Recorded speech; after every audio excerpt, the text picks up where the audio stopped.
Hello friends, তবে কাল বাজারে গিয়ে দেখি আমাদের ফলালা দাদায় কাঁচা আম নিয়ে এসেছে, তো আমার জন্য রেখে দিয়েছিল। আজকে দেখি আমগুলো একটু হলুদ হলুদ হয়ে গেছে, কিন্তু জম টক, এত টক না মেখে খাওয়াই যাচ্ছে না। তবে আজ আম মাখা খাবো, একদম কাঁচা, কিন্তু হলুদ হয়েছে জন্য পাকে নাই, শুধু রংটাই হলুদ হয়েছে।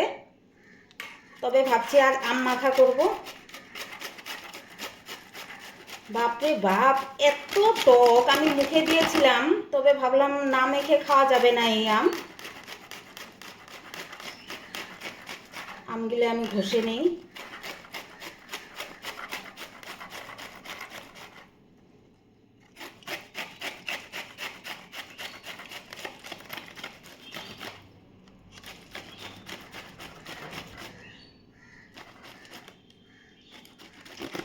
আম মাখা খেতে কে কে ভালোবাসো অবশ্যই জানাবে আমাকে।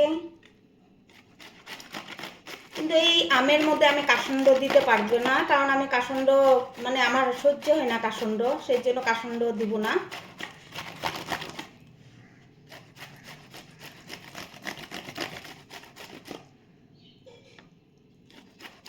এই আমটা এত টক, লঙ্কা লবণ ছাড়া এটা মানে খাওয়া অসম্ভব।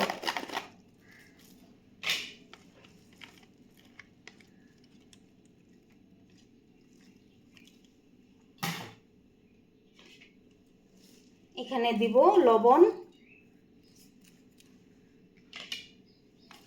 লঙ্কা দিয়ে মাখবো।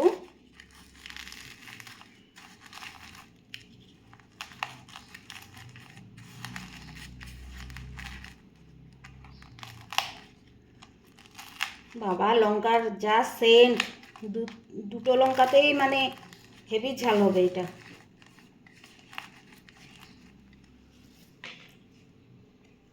এর মধ্যে দিব গন্ধরাজ লেবুর পাতা। আমটারও সেই সেন্ট, টকটক সেন্ট একদম।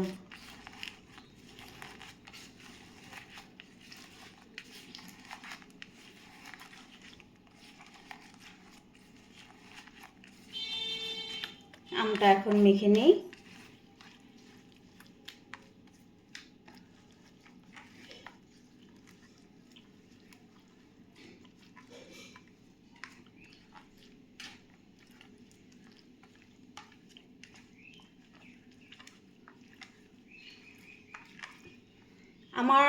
আমাদের ফলওয়ালা যেটা দোকান আছে, যে দোকান থেকে সব সময় ফল আনি, ওই দাদা কাঁচা আম পেলে আমার জন্য রাখে, জানে আমি টক খেতে ভালোবাসি।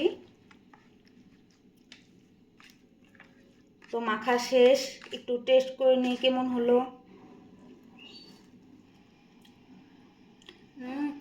দারুণ হয়েছে, হেভি টক, হেভি ঝাল।